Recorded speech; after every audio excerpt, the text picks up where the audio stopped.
Síganos en nuestras redes sociales. En Twitter, @telediarios. En Facebook, Telediario S.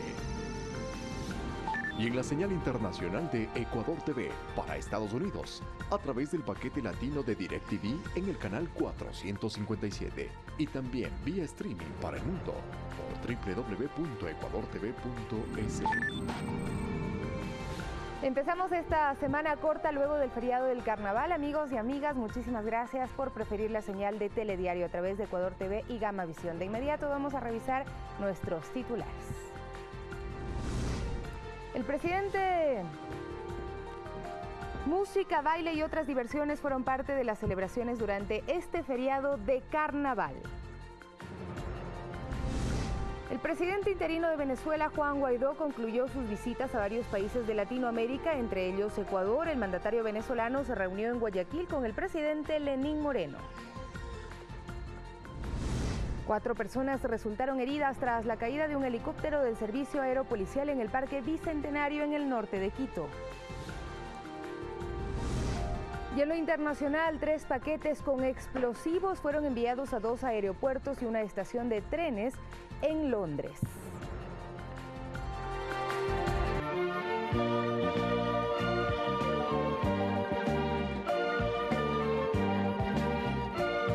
Iniciamos con la información. Uno de los desfiles más grandes del carnaval se llevó a cabo en Ambato, la tierra de las flores y las frutas. Miles de personas disfrutaron de las comparsas y los carros alegóricos que cada año reúnen lo mejor de la cultura tungurahüense. El desfile se inició a las 9 de la mañana del domingo 3 de marzo. Miles de personas se ubicaron en las calles de Ambato para disfrutar del espectáculo ofrecido por 32 delegaciones de las unidades educativas y universidades de la localidad y otros 7 cantones de Tungurahua. Lo mejor que puede dar Ambato a toda su gente y a sus visitantes. ¡Viva Ambato! En el desfile de la 68ª edición de la Fiesta de la Fruta y de las Flores también participaron grupos folclóricos internacionales.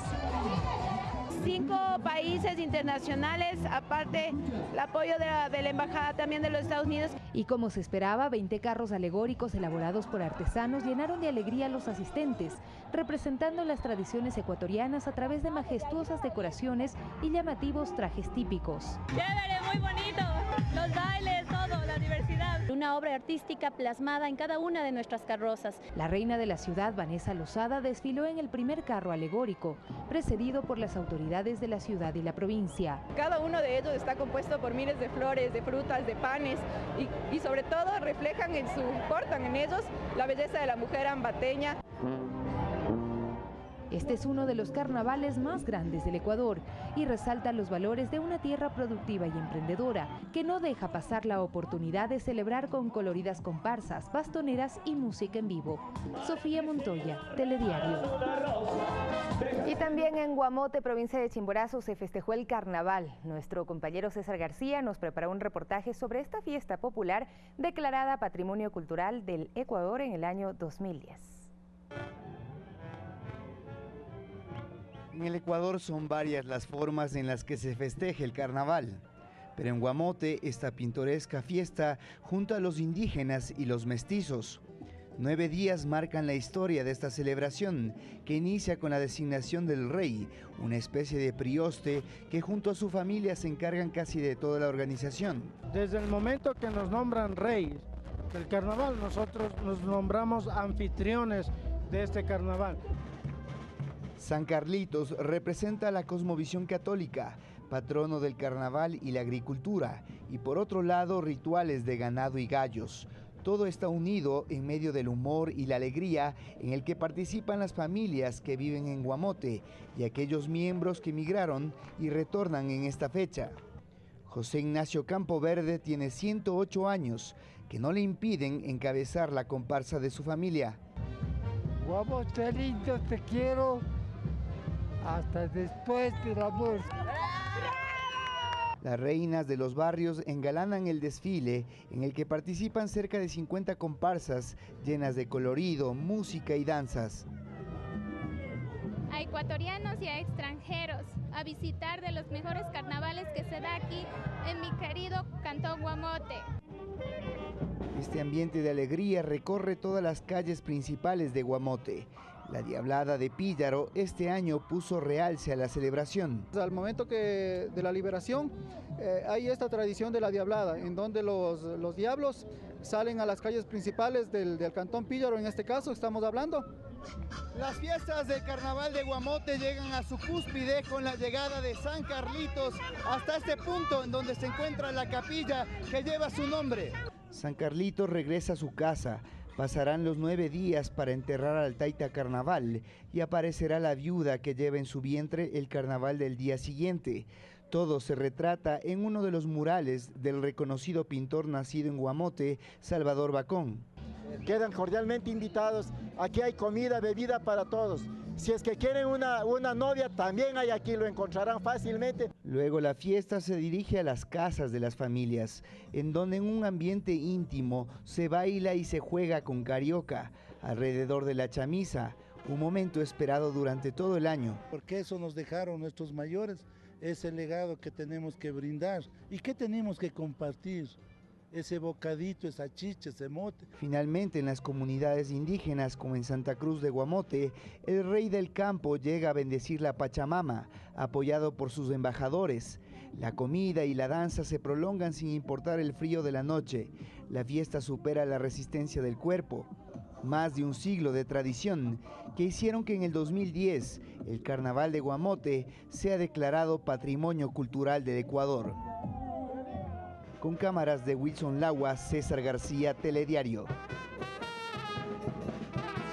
Hermosa fiesta y además música, danza y carros alegóricos formaron parte del desfile Guayaquil es mi destino, que se desarrolló a propósito de las festividades de carnaval en el puerto principal.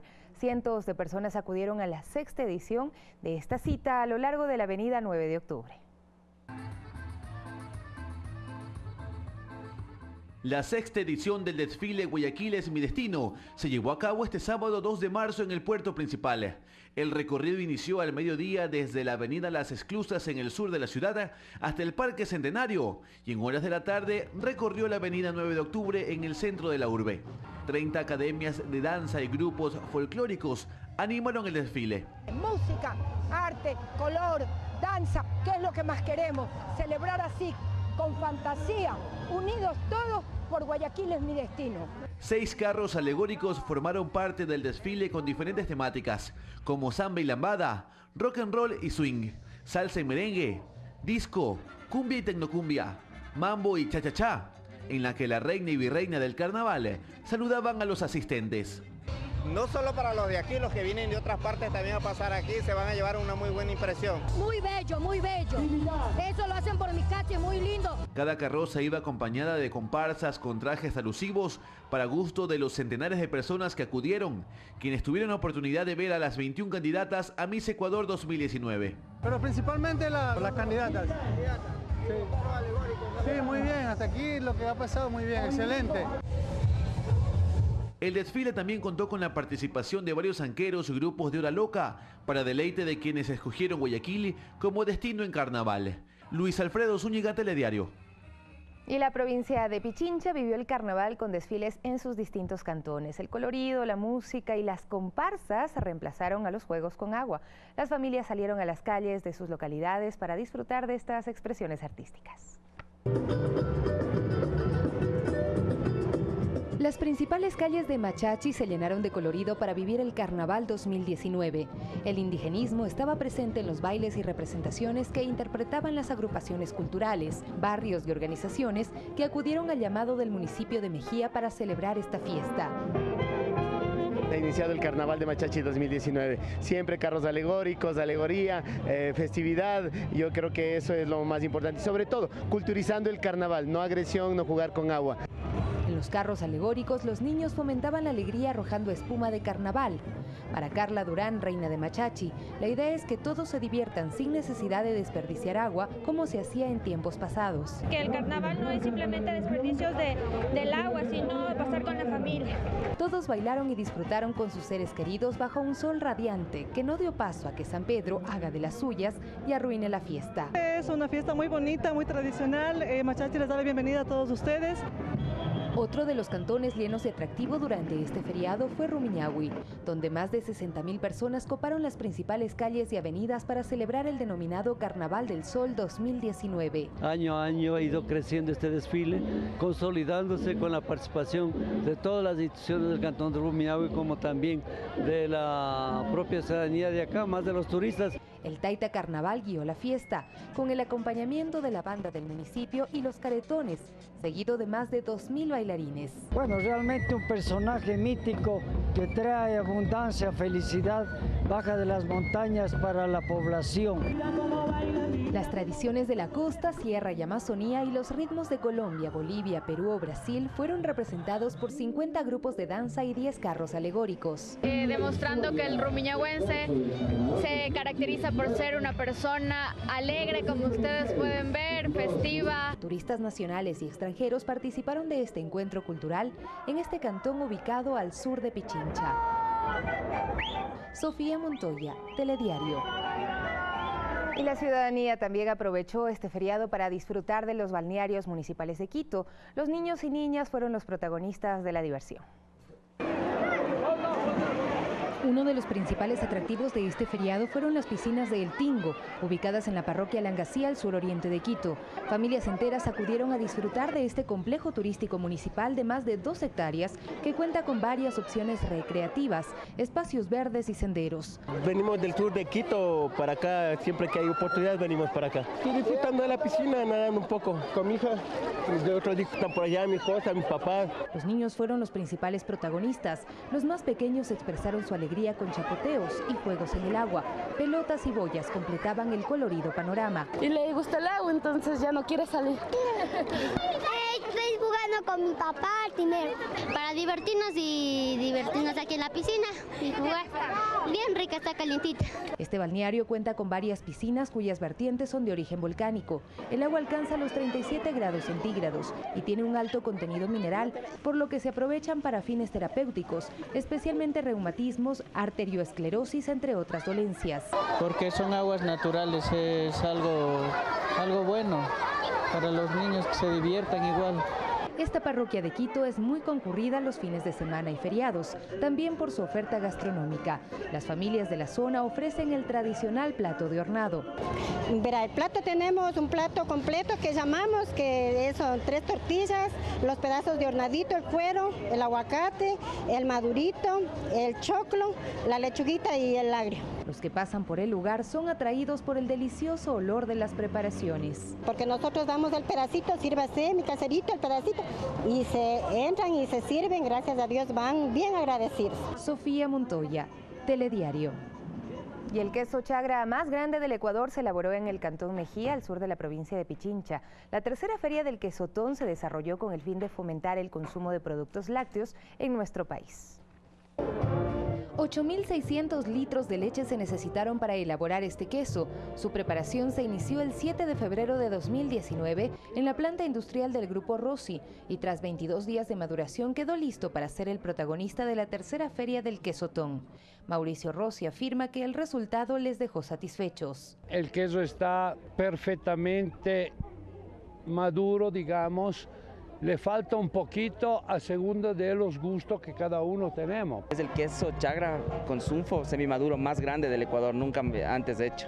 Como innovación en este producto lácteo se incorporó el sunfo, una planta de páramo que le brinda un sabor especial. Y el sunfo se eligió como esa planta, como una menta que podía arrojar ese sabor astringente y que le podía dar toda esa diferencia. De este queso añejo se obtuvieron 2.500 porciones de 500 gramos que se vendieron a un precio de $5 cada una, destacó Carlos Gutiérrez, director de Desarrollo Productivo. Van a servir para cubrir los costos de la elaboración y lo otro va a ser recaudado por los programas de desarrollo social y económico del cantón. En esta feria hubo opciones para todos los paladares, quesos de leche de cabra, combinados con ajonjolí o hierbas diversas, tiernos o maduros. Se aprende bastante de quesos, se aprende de cómo se hacen, en qué se diferencia uno de otro. El Cantón Mejía es netamente agrícola y ganadero, por lo que sus habitantes consideran que la industria del queso es una opción para mejorar su economía. Tenemos registrados más de 15 queseros dentro de la feria. Uno de los objetivos que persigue la feria es tratar de impulsar el consumo de los productos lácteos. Para garantizar la calidad de este producto, en su preparación participaron reconocidos chefs del país como Fromelier, y los visitantes pudieron degustar los quesos, además de participar de talleres gastronómicos y un show culinario. Sofía Montoya, Telediario. Y en Brasil, el famoso desfile de carnaval aglomeró a miles de personas. La algarabía fue la característica durante estos días. En Río de Janeiro, la samba no se hizo esperar para celebrar el tradicional y emblemático desfile del carnaval. Miles de personas disfrutaron de esta fiesta. Cientos de danzantes de varias escuelas de samba del Grupo Especial de Río de Janeiro brindaron un maravilloso espectáculo durante estos días. La música, la danza y el colorido de los carros alegóricos y los trajes brillaron en los desfiles. El cierre de esta fiesta en el Sambódromo llegó con la escuela Mocidade, independiente del Padre Miguel, con una historia que mostró la relación entre la humanidad y el paso del tiempo. Estos danzantes se preparan durante todo un año para lograr el mejor resultado y competir por el anhelado primer puesto. Los resultados de las escuelas ganadoras se conocerá este miércoles de ceniza. César García, Telediario. Y un accidente laboral en el que falleció un ciudadano venezolano en una hacienda en Tumbaco es parte de las emergencias que registró el ECU 911 en Quito. Así lo dio a conocer el secretario de Seguridad del municipio como parte del balance del feriado en materia de emergencias. Según el coronel Edison Ramos, se registra una reducción del 24% con respecto al año anterior. Total emergencias 17 atendidas con 8 heridos, un fallecido. En tránsito 63 siniestros, 26 heridos, 0 fallecidos. Total emergencias atendidas 80 con 34 heridos. Ejecutamos varios operativos de control, como son de velocidad, de estado de embriaguez, control de documentos, placas, y como resultado de esto tenemos 158 citados por infringir la ley de tránsito. Fiscalizamos y autorizamos la salida de 8.859 unidades de transporte terrestre. Se suspendieron 77 unidades. Y este martes arribó al muelle número 6 de Contecom, en Guayaquil, la fragata de vigilancia prairial de la Marina Nacional Francesa, con la que se busca realizar intercambio de conocimientos y experiencias entre las tripulaciones de ambos países, a fin de fortalecer y afianzar las relaciones bilaterales. La embarcación, que permanecerá en el puerto principal hasta el 8 de marzo, será visitada este miércoles por el comandante de operaciones navales y autoridades locales. La prairial, perteneciente a una serie de fragatas ligeras de vigilancia, construida por Francia a finales del siglo XX. La ciudadanía podrá recorrer la fragata el jueves 7 de marzo desde las 9 hasta las 11 de la mañana.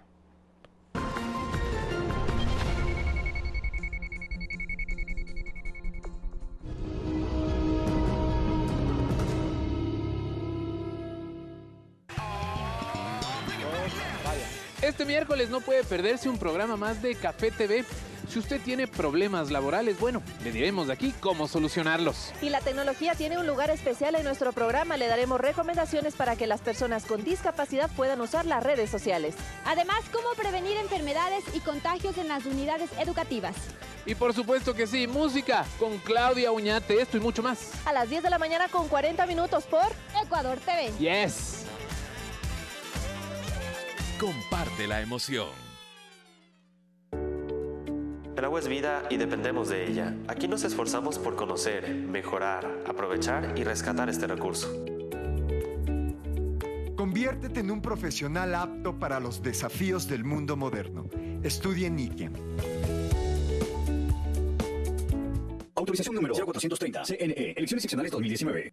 Este 24 de marzo elegimos consejeras y consejeros del Consejo de Participación Ciudadana y Control Social. ¿Cuál es su trayectoria? Soy el candidato por la Federación Médica y los movimientos sociales. Fui perseguido y encarcelado por luchar contra la corrupción junto a Fernando Villavicencio y Clever Jiménez. ¿Cuál es su propuesta? Tu voto garantiza que tus denuncias culminen con la recuperación de lo robado y cárcel para los corruptos. Los ecuatorianos no le tememos a la corrupción. Si Carlos Figueroa es tu voz, vota por él este 24 de marzo y hazte escuchar.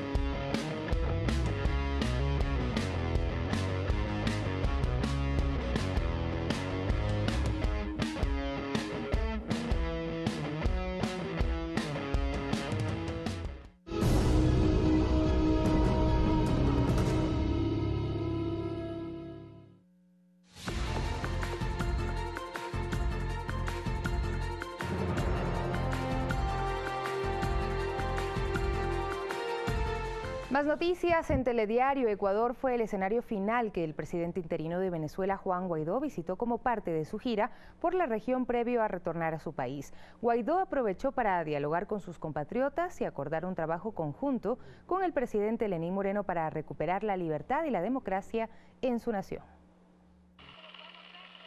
Alrededor de las 14:30 del sábado 2 de marzo, el presidente interino de Venezuela, Juan Guaidó, arribó a Guayaquil luego de aceptar la invitación del presidente Lenín Moreno. Guaidó aprovechó para saludar con compatriotas radicados en el puerto principal que lo esperaron en las cercanías de la base aérea Simón Bolívar. Posteriormente, a las 16 horas, Guaidó arribó al aeropuerto General Ulpiano Páez en la provincia de Santa Elena para trasladarse a la base naval de Salinas, donde mantuvo una reunión con el primer mandatario ecuatoriano, quien mostró su respaldo a su homólogo, afirmando que estarán atentos a su accionar.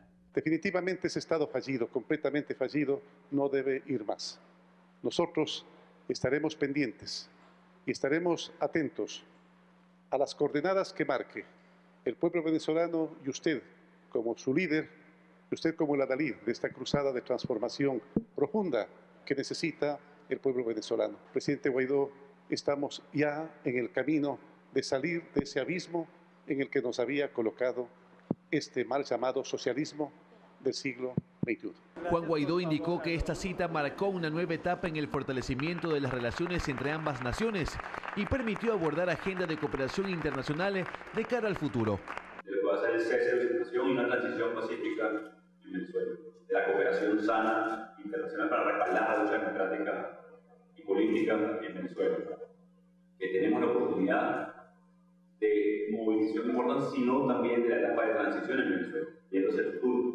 Los jefes de Estado mantuvieron una reunión a puerta cerrada para luego recorrer el malecón de Salinas en el sector de Chipipe, en medio de decenas de venezolanos y ecuatorianos que asistieron al recorrido para expresar su apoyo al presidente interino. Posteriormente, ambos mandatarios mantuvieron un encuentro con representantes de la sociedad civil. Allí el presidente Lenín Moreno afirmó que la cooperación no se detendrá en pro de la libertad y democracia en Venezuela. Estamos dispuestos a convertirnos en quienes ayudemos a que por fin en Venezuela vuelva la libertad, vuelva la democracia, que también en Venezuela, más temprano que tarde, se empiece a respirar los mismos aires de democracia y de libertad que se respiran actualmente en nuestro país, el Ecuador. Juan Guaidó afirmó que seguirá buscando ayuda humanitaria en la región e hizo un nuevo llamado a la sociedad civil, militares y comunidad internacional en la búsqueda de elecciones libres en Venezuela. Creo que hoy, como nunca antes, presidente y los que nos acompañan, está a prueba el sistema interamericano, va a estar a prueba la democracia en la región y es un momento importante y determinante, de inflexión incluso, para el ejercicio pleno de la democracia. El domingo 3 de marzo, Guaidó se reunió con representantes de la comunidad venezolana.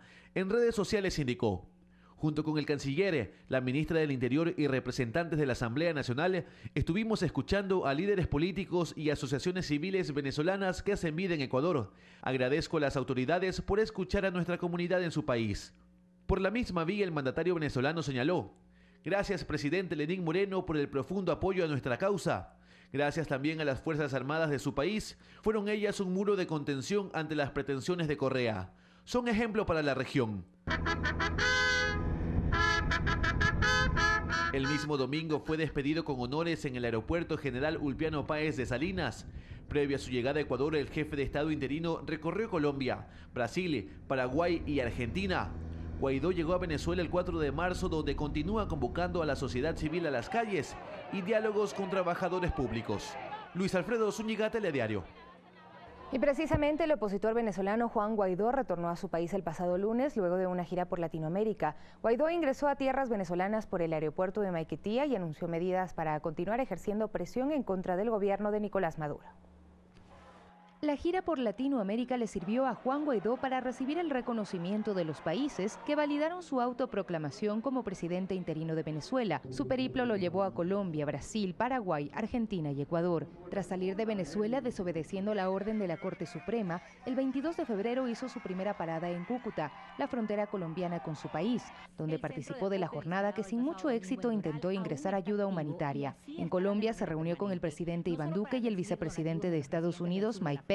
Y el 25 de febrero en Bogotá con los mandatarios que conforman el Grupo de Lima, constituido para discutir sobre la crisis venezolana luego de que no se pudiera conseguir la censura al gobierno de Maduro desde la Organización de Estados Americanos. Es importante recuperar la democracia en Venezuela porque quienes hoy usurpan el poder amenazan la estabilidad del continente. De allí se dirigió a Brasil. El 28 de febrero arribó a Brasilia, donde obtuvo el respaldo del presidente Jair Bolsonaro. No es cierto que sea un dilema entre una ideología u otra. En Venezuela es entre democracia y dictadura. El 1 de marzo viajó a Paraguay, nación donde fue recibido por el presidente Mario Abdo Benítez. Partió inmediatamente a Argentina, donde lo esperaba el presidente Mauricio Macri. Hemos llegado a un punto de movilización, de construcción de mayoría, de respaldo pleno internacional. Guaidó concluyó su recorrido en Ecuador, donde sostuvo un encuentro con el presidente Lenín Moreno, de quien recibió su apoyo y solidaridad. Tras su gira, el también presidente del Parlamento retornó a su país e ingresó por el aeropuerto de Maiquetía, en donde fue recibido por cientos de ciudadanos. Aquí anunció nuevas marchas de protesta y llamó a los funcionarios públicos a unirse a las movilizaciones. Sofía Montoya, Telediario. Este martes, en rueda de prensa, el autoproclamado presidente de Venezuela, Juan Guaidó, anunció un paro escalonado en la administración pública como otra medida de presión contra el gobierno de Nicolás Maduro, al que considera ilegítimo y dictatorial. El mandatario se reunió con representantes de los sindicatos, quienes le brindaron su apoyo. A construir las capacidades, y escúchese bien, para no seguir colaborando con la dictadura, para que los empleados públicos no se vean obligados a cooperar nunca más, ni ser obligados a nada. Así que vamos, escuchen bien, hacia un paro escalonado en la administración pública definitivamente. 6 de la mañana con 28 minutos, cambiamos de tema, pues 214 personas de nacionalidad colombiana permanecen en la localidad de Palma Real, Cantón San Lorenzo, en la provincia de Esmeraldas. Desde el viernes huyen de los enfrentamientos que se producen entre grupos armados que se disputan el control de la zona de Nariño. Entre los desplazados desde las veredas de Alto y Bajo Santo Domingo y El Progreso, en Colombia, se encuentran adultos mayores, adolescentes, niños y personas con discapacidad. La Policía Nacional coordina la atención con las agencias de la ONU para refugiados como ACNUR, el Programa Mundial de Alimentos, la organización GIAS y la Alcaldía de San Lorenzo. Los afectados permanecen en las instalaciones de la Junta Parroquial de Palma Real y en la Iglesia de San Lorenzo. Otros se trasladaron a casas de familias acogientes. Las familias recibieron alimentos y provisiones, además de atención médica, gracias a brigadas del Ministerio de Salud. Y sobre este desplazamiento de personas, el Ministerio de Defensa emitió un comunicado en el que da a conocer que la Fuerza de Tarea Conjunta Esmeraldas reforzó el control de personas como de embarcaciones que circulan por los ríos de la frontera norte y en la provincia de Esmeraldas. Además, se informó que las instituciones del Estado ecuatoriano brindan el apoyo correspondiente a las personas que se desplazaron desde Colombia hacia Ecuador. Se lee también que las Fuerzas Armadas cumplen con su misión con la finalidad de garantizar la defensa de la soberanía e integridad territorial. Y en otra información, un helicóptero del Servicio Aeropolicial cayó en el Parque Bicentenario en Quito. 4 personas resultaron heridas, entre ellas una civil. Al momento se investigan las causas del percance. Este video captado por un ciudadano muestra el momento exacto en el que el helicóptero del Servicio Aeropolicial pierde el control, da vueltas y se estrella cerca del hangar de la institución en medio del Parque Bicentenario, ubicado al norte de Quito. Decenas de ciudadanos que disfrutaban de actividades recreativas presenciaron el hecho. César Loachamín relata cómo vio descender la aeronave. Cuando nosotros vimos que el helicóptero venía acá, pensábamos que iba a venir contra encima de nosotros. Ya cuando vino para acá, sí, vino para acá, a este lado. Ya tranquilamente, ya así que ya aquí o sea, se puso ya posición horizontal. Se puso posición horizontal cuando ya de repente se puso de lado. Se puso de medio lado cuando ya le vino más que cogió y se dio la vuelta y se cayó. Tuvimos que evacuarles a toda la gente de aquí para que no haya explosión. Igual gritamos para que se retiren de aquí. El incidente se produjo, según los testigos, entre las 12:30 y 1 de la tarde y las ambulancias llegaron en 10 minutos para rescatar a las personas atrapadas en el helicóptero accidentado. El piloto, el que dirigía el helicóptero, tenía cortes en la mano y golpes igual graves. Y entonces estaba atrapado junto con la cabina debajo. Entonces el otro piloto, en cambio, tenía golpes y salieron corriendo, sí. Según el parte policial, los afectados son los pilotos Roberto Recalde y Cristian Guerrón, además del general de logística de la Policía Nacional Enrique Espinosa de los Monteros y la ex vocal del Consejo de la Judicatura Ana Karina Peralta. Por su parte, el Ministerio del Interior emitió un comunicado indicando que la aeronave se trasladaba desde Manabí hasta Quito con 4 ocupantes, quienes fueron llevados hasta el Hospital Quito número 1 y el Hospital Metropolitano. Uno de los servidores policiales se encuentra hospitalizado en situación estable. Los demás recibieron el alta luego de las valoraciones médicas respectivas. De acuerdo a los protocolos aeronáuticos, se conformará una junta de investigación de accidentes para determinar las causas probables. La aeronave contaba con el seguro de casco aéreo, mantenimiento al día y documentos habilitantes. La ministra del Interior se pronunció también sobre el accidente del helicóptero de la Policía Nacional e informó que se han iniciado las gestiones con la aseguradora y se investigan las causas del accidente y el uso de la aeronave. Sofía Montoya, Telediario. 6 de la mañana con 32 minutos. Ahora les contamos que la Fiscalía pidió una nueva vinculación al caso Caminito, en el que está acusado el exsecretario de Inteligencia Pablo Romero por el delito de peculado. El Ministerio Público quiere demostrar que se pagaron dineros del Estado a un personaje fantasma por una supuesta compra de información. El ex coordinador de gastos especiales de la SENAIN, Juan de Dios LC, fue vinculado a la investigación del presunto delito de peculado en el caso Caminito. Según la fiscal general Ruth Palacio, se trata del desvío de fondos sin justificación a un supuesto informante en el año 2013, a quien se le habrían hecho varios pagos por cerca de $100.000 a cambio de información en una cinta magnética que fue entregada al agente operativo Walter Javier O en Montevideo, Uruguay. También se pagaron viáticos y otros gastos, por lo que se estima un perjuicio total de más de $162.000. No existe ningún informe de qué es lo que se concretó con esta operación Caminito.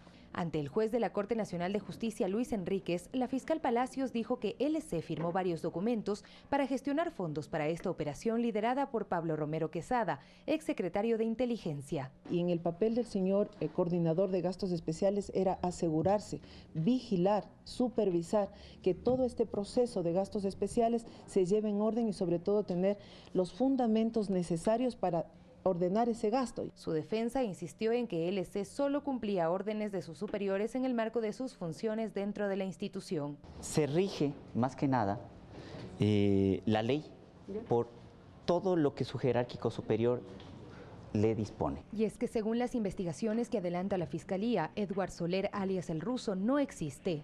Hay un pasaporte de Edward Soler, de acuerdo a la Embajada de Española, se nos ha dicho que ese pasaporte al que está adjuntado a esta operación Caminito no le corresponde a Edward Soler, sino a otra persona, y que ese pasaporte fue extraviado en el año 2011. Para garantizar su presentación en las diligencias de este proceso, el magistrado Enríquez impuso la prohibición de salida del país de Juan de Dios LC y su presentación semanal ante la Corte Provincial del Guayas, además de la prohibición de enajenar bienes y retención de cuentas. Nos hemos opuesto a estas medidas. Él no tenía responsabilidad, eso lo vamos nosotros a sustentar en debida forma en la instrucción fiscal. La instrucción fiscal se extiende por 30 días en este caso, en el cual son procesados también Cecilia S., Walter O. y Jorge G. en calidad de coautores, y Pablo Romero Quesada en calidad de autor del delito de peculado. Romero, quien se encuentra prófugo de la justicia, dijo en diciembre que el ruso sí existió y que proporcionó información relevante para la seguridad del Estado. Consideró persecución política a las acusaciones.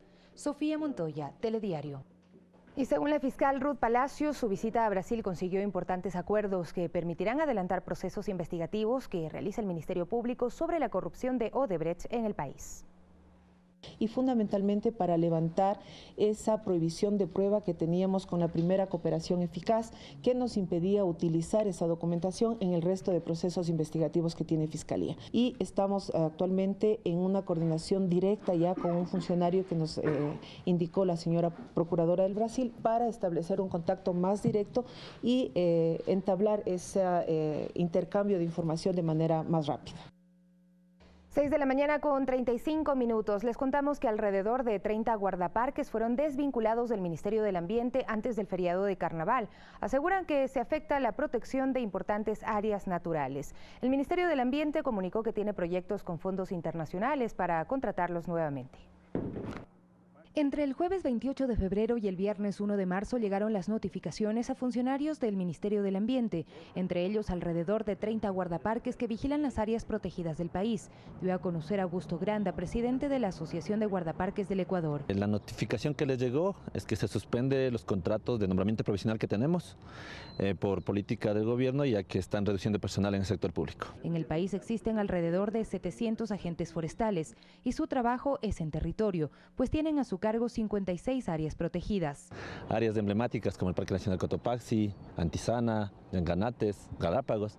Nuestra principal actividad es la protección de los recursos naturales, la vida silvestre y todo lo que en área protegida abarca. Menos personal significa bosques sin vigilancia, asegura Luis Yupa, miembro de la asociación. Estamos diciendo más o menos que 2 áreas protegidas se quedarían sin protección. Sobre los despidos, el ministro del Ambiente, Marcelo Mata, dijo desde su cuenta de Twitter, frente a las posiciones políticas de algunos sectores que desconocen el manejo interno del Ministerio del Ambiente, debo aclarar que por medio del proyecto de fortalecimiento de las áreas protegidas del país, con fondos internacionales de nuestros cooperantes, se ha venido trabajando en la sostenibilidad, el refuerzo a la conservación de la naturaleza a través de los componentes integrantes de un plan sostenido en el tiempo. En este contexto se van a requerir la incorporación de recursos humanos, construcción de infraestructura para todas las áreas protegidas del país que serán intervenidas. Los guardaparques piden que se aclaren los términos de las nuevas contrataciones que dependerían de fondos internacionales y se les brinde estabilidad. Pero sabemos que los proyectos de cooperación internacional tienen una fecha de inicio y una fecha de fin. Entonces, si el proyecto se acaba en diciembre, otra vez quedamos en la misma situación. Queremos que sean reintegrados bajo nómina del Estado, porque es responsabilidad del gobierno la contratación de los empleados públicos para la protección de las áreas protegidas. Para abordar el tema, este miércoles 6 de marzo, el ministro del Ambiente sostendrá una reunión con el personal que fue despedido. Sofía Montoya, Telediario.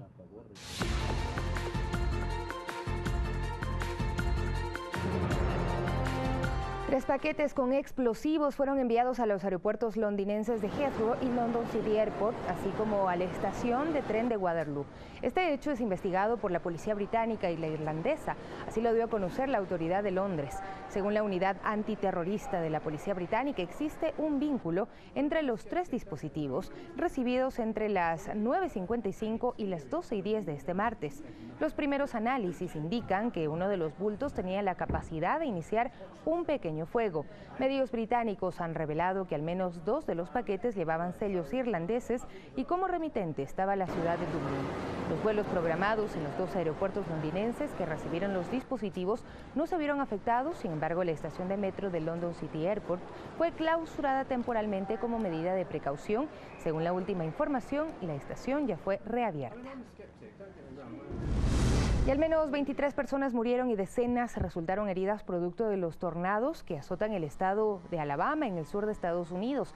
Así lo informó el sheriff Jay Jones. Además advirtió que la cifra podría incrementarse a medida que los equipos de rescate inspeccionan la zona en busca de supervivientes y damnificados.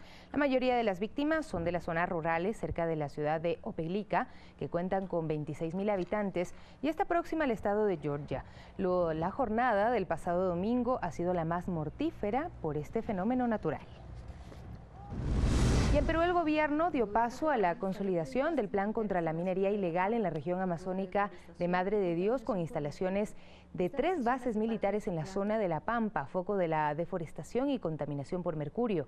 Una comitiva formada por los ministros de Defensa, José Huerta, del Interior, Carlos Morán, y del Ambiente, Fabiola Muñoz, encabezó el operativo militar en el área de amortiguamiento de la Reserva Nacional de Tambopata para la instalación de la base Alfa, la primera de las fases temporales mixtas de alta movilidad.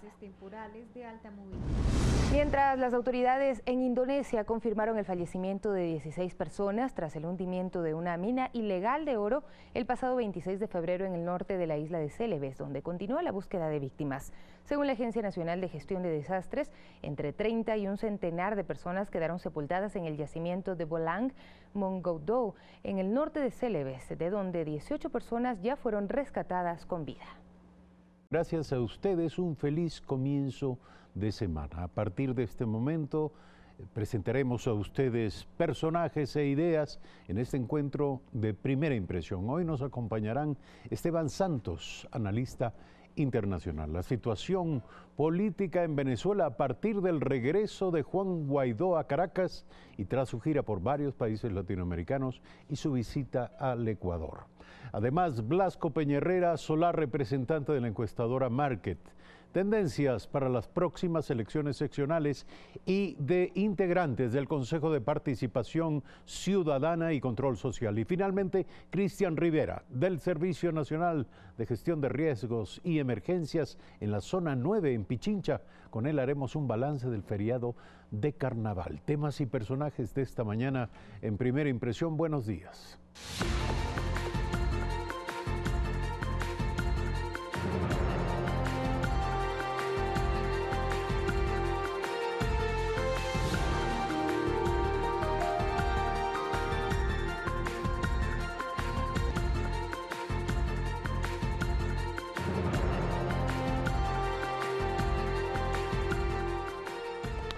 Y como siempre, a esta hora recomendamos a ustedes la lectura de Diario El Telégrafo. El Telégrafo en esta mañana nos informa acerca de que CNT, la Corporación Nacional de Telecomunicaciones, prevé invertir $70 millones en fibra óptica. Estos recursos permitirán que 300.000 hogares cuenten con un mejor servicio de Internet hasta el año 2020. Además, el grillete electrónico se usará en penas leves. El dispositivo no se aplicará en casos como peculado. Y finalmente, el Telégrafo también nos dice que Juan Guaidó anuncia un paro en Venezuela. El presidente y los funcionarios del gobierno transitorio paralelo acordaron esta medida ayer. Estaremos hablando también del tema de Venezuela en esta entrega informativa. La ministra del Interior, María Paula Romo, comentó en su cuenta oficial de Twitter sobre las estadísticas en materia de seguridad ciudadana. La secretaria de Estado publicó una importante reducción de homicidios intencionales en comparación con el feriado del 2018. Gracias a todos los ciudadanos por vivir este carnaval con mayor prudencia y moderación, dijo la secretaria de Estado. Esto, sumado al trabajo de la Policía Nacional, nos permite hoy exhibir mejores resultados en cuanto a seguridad pública.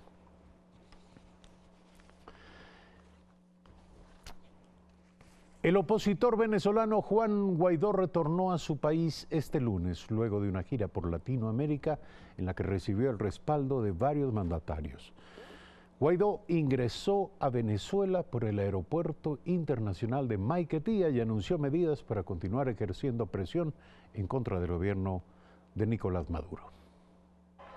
La gira por Latinoamérica le sirvió a Juan Guaidó para recibir el reconocimiento de los países que validaron su autoproclamación como presidente interino de Venezuela. Su periplo lo llevó a Colombia, Brasil, Paraguay, Argentina y Ecuador. Tras salir de Venezuela desobedeciendo la orden de la Corte Suprema, el 22 de febrero hizo su primera parada en Cúcuta, la frontera colombiana con su país, donde participó de la jornada que sin mucho éxito intentó ingresar ayuda humanitaria. En Colombia se reunió con el presidente Iván Duque y el vicepresidente de Estados Unidos, Mike Pence, Pence, y el 25 de febrero en Bogotá con los mandatarios que conforman el Grupo de Lima, constituido para discutir sobre la crisis venezolana luego de que no se pudiera conseguir la censura al gobierno de Maduro desde la Organización de Estados Americanos. Es importante recuperar la democracia en Venezuela porque quienes hoy usurpan el poder amenazan la estabilidad del continente. De allí se dirigió a Brasil. El 28 de febrero arribó a Brasilia, donde obtuvo el respaldo del presidente Jair Bolsonaro. No es cierto que sea un dilema entre una ideología u otra. En Venezuela es entre democracia y dictadura. El 1 de marzo viajó a Paraguay, nación donde fue recibido por el presidente Mario Abdo Benítez. Partió inmediatamente a Argentina, donde lo esperaba el presidente Mauricio Macri. Hemos llegado a un punto de movilización, de construcción de mayoría, de respaldo pleno internacional. Guaidó concluyó su recorrido en Ecuador, donde sostuvo un encuentro con el presidente Lenín Moreno, de quien recibió su apoyo y solidaridad. Tras su gira, el también presidente del Parlamento retornó a su país e ingresó por el aeropuerto de Maiquetía, en donde fue recibido por cientos de ciudadanos. Aquí anunció nuevas marchas de protesta y llamó a los funcionarios públicos a unirse a las movilizaciones. Sofía Montoya, Telediario. Nuestro invitado se encuentra aquí, Esteban Santos, analista en temas internacionales. Gracias por aceptar esta invitación.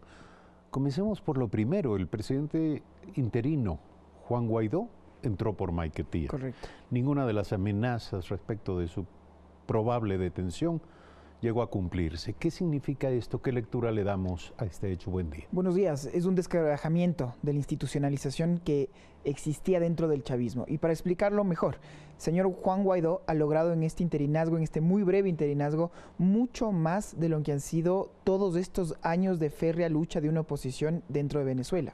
El hecho de que tengamos un interinazgo reconocido por más de 50 países dentro de la comunidad internacional, el hecho real de que esta comunidad internacional esté ejerciendo una presión dentro de este sistema opresor en Venezuela, y finalmente lo que estamos es a la expectativa del que pueda pasar ahora, este tiempo, esta espera que se pueda llegar a dar. Se especulaba mucho efectivamente las consecuencias que podría darse si es que llegaban a arrestar al presidente interino de un país, y sobre todo a la luz y a la expectativa de toda una comunidad internacional. Este hecho no se ha dado, se han anunciado nuevas manifestaciones, pero insisto, yo creo que lo más importante es que efectivamente estamos ya, creo en mi criterio, en un cambio, en el principio de un cambio real, que lo que esperemos logre es las tres ejes que se ha planteado. Un cese de la usurpación, elecciones libres y finalmente un retorno a la democracia. La pregunta es cómo y cuándo, porque el presidente Nicolás Maduro ha querido convertir el hecho de que Juan Guaidó no fue detenido, no hubo ningún género de medidas en su contra a la llegada a Venezuela, como una exhibición de fuerza. Esto es, el gobierno venezolano puede seguir existiendo en paralelo, digamos, con esta realidad pretendida de un presidente interino. Bueno, es con el prisma que uno lo quiera ver, porque si es que uno analiza lo que decía el señor Maduro previo a este último pronunciamiento, y esto hecho también hay que decirlo, se enfocó más a decir que en Venezuela no existe ningún tipo de paralización, que todo el mundo estaba movilizándose en el carnaval y demás. Pero él expresamente decía que existía un Tribunal Supremo de Justicia que tiene que actuar y que va a actuar. En este momento no se ha dicho que no lo va a hacer, lo que se ha dicho es que el señor ha ingresado y que no nos dejemos provocar, dijo él. Para este fin de semana finalmente están convocadas muchas manifestaciones a favor y en contra.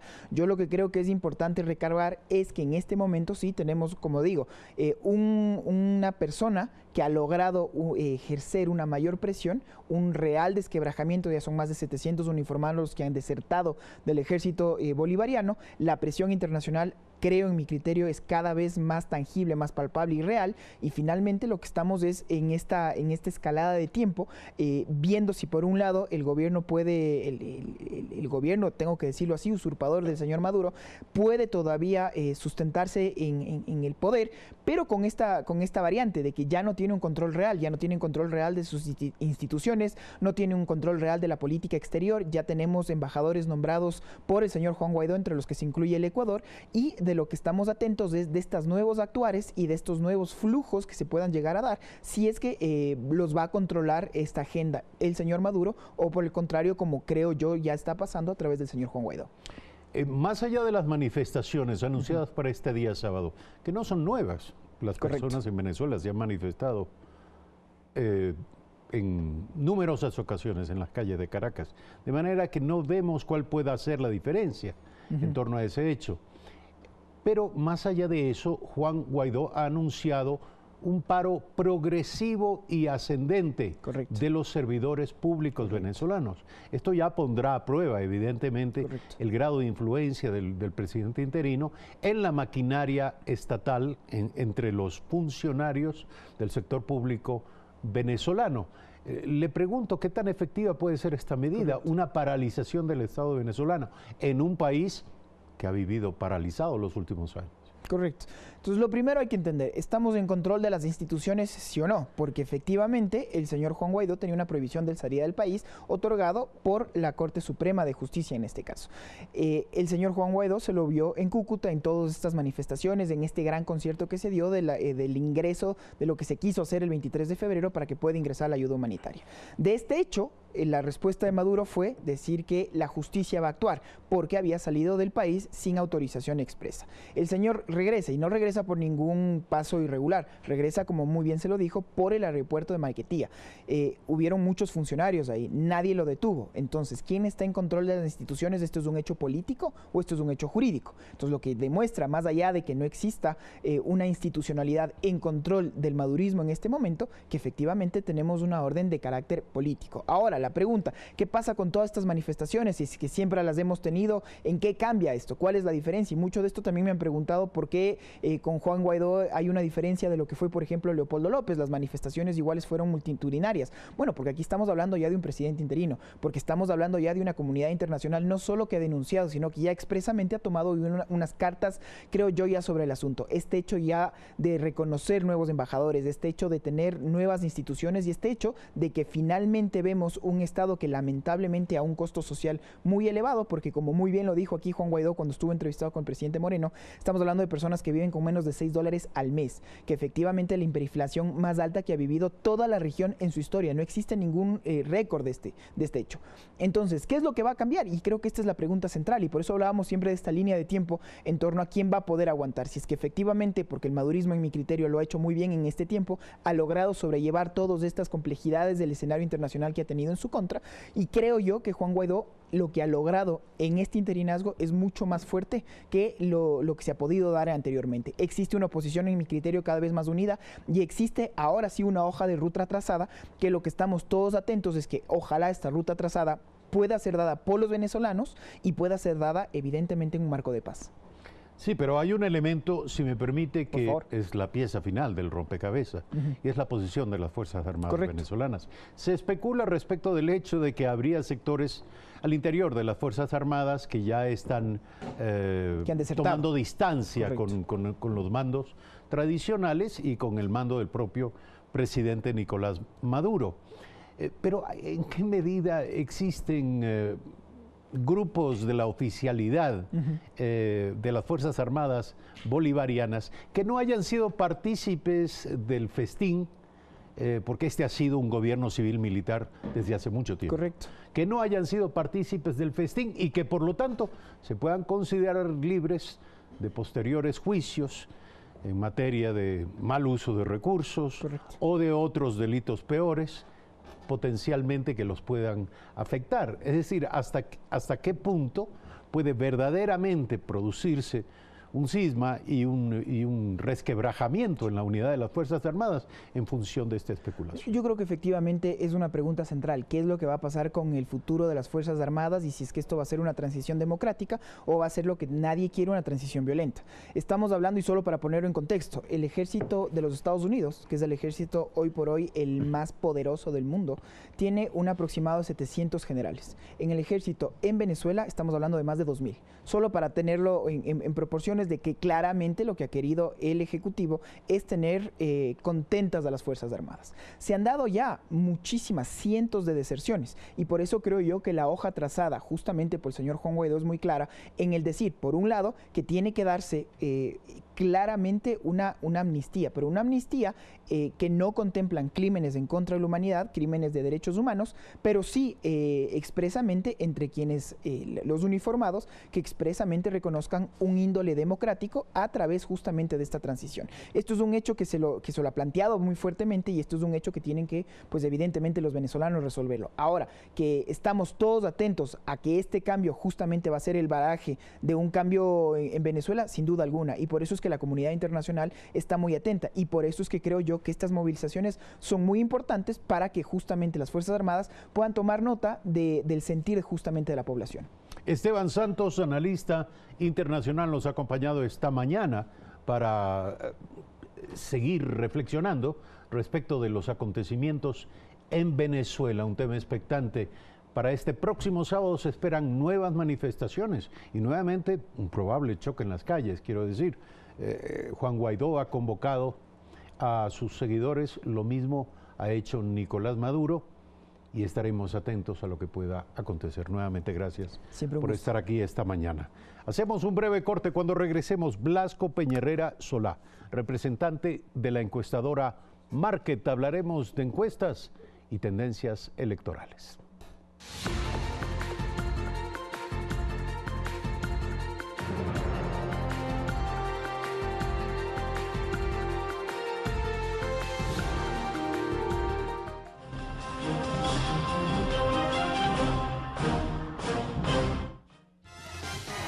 Con el cambio de estaciones, la vida de los animales se debe adaptar. Echa un vistazo a la perspectiva de estas pequeñas criaturas que luchan por sobrevivir cuando las circunstancias desde su punto de vista son adversas. Pocas criaturas pequeñas sobreviven sus primeros meses. Planeta Peligro. Todos los domingos a las 21 horas. Por Ecuador TV. Comparte la emoción. Este 24 de marzo elegimos consejeras y consejeros del Consejo de Participación Ciudadana y Control Social. ¿Cuál es su trayectoria? Guayaquileña, ascendencia Montubia, casada, estudié en la UES y mi maestría en la Católica. Como auditora de 12 años he combatido la corrupción. ¿Cuál es su propuesta? A través de la tecnología sepamos qué hace el sector público y participemos de la fiscalización. Juntos combatamos la corrupción. Si Sofía Almeida es tu voz, vota por ella este 24 de marzo y hazte escuchar. Memoria del Futuro presenta las ideas innovadoras que se desarrollan en el país. Acompáñanos en un programa especial que recoge lo más importante de la segunda temporada. Expertos en tecnología, marketing y ventas, así como representantes de la academia, forman parte del diálogo. Este martes a las 22 horas. Por Ecuador TV. Comparte la emoción. Este 24 de marzo elegimos consejeras y consejeros del Consejo de Participación Ciudadana y Control Social. ¿Cuál es su trayectoria? Soy el padre José Tuárez Zambrano, con más de 20 años dedicados a la docencia, voluntariado y al servicio comunitario. ¿Cuál es su propuesta? Trabajaré con todos los gremios sociales mediante mecanismos de cooperación internacional. Recuperaremos los valores a favor de la familia. Seré la voz de los que no tienen voz. Si José Tuárez es tu voz, vota por él este 24 de marzo y hazte escuchar. Forma parte de nuestro club de suscriptores de Diario El Telégrafo por $13,90 mensuales. Benefíciate de descuentos especiales en establecimientos aliados a nivel nacional. Club de suscriptores El Telégrafo, porque estar bien informado tiene más de un beneficio.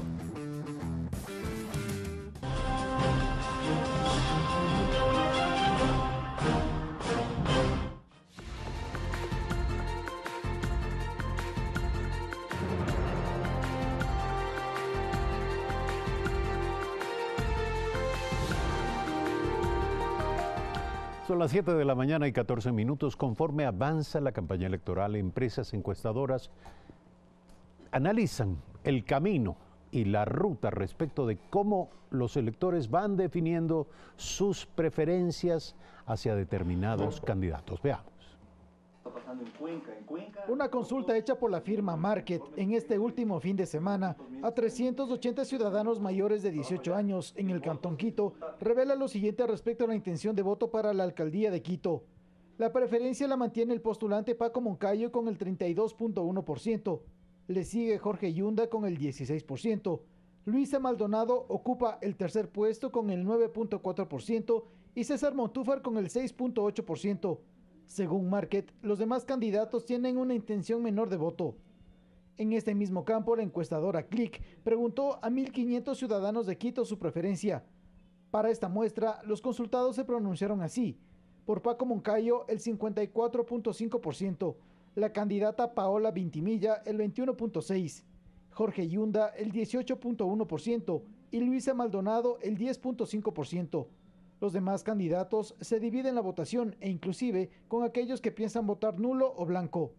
Según Market, para la alcaldía de Guayaquil, la tendencia por ahora es liderada por Cintia Viteri con el 48.8% y Jimmy Jairala con el 26.5%. Para Cuenca, la disputa por la alcaldía está más cerrada.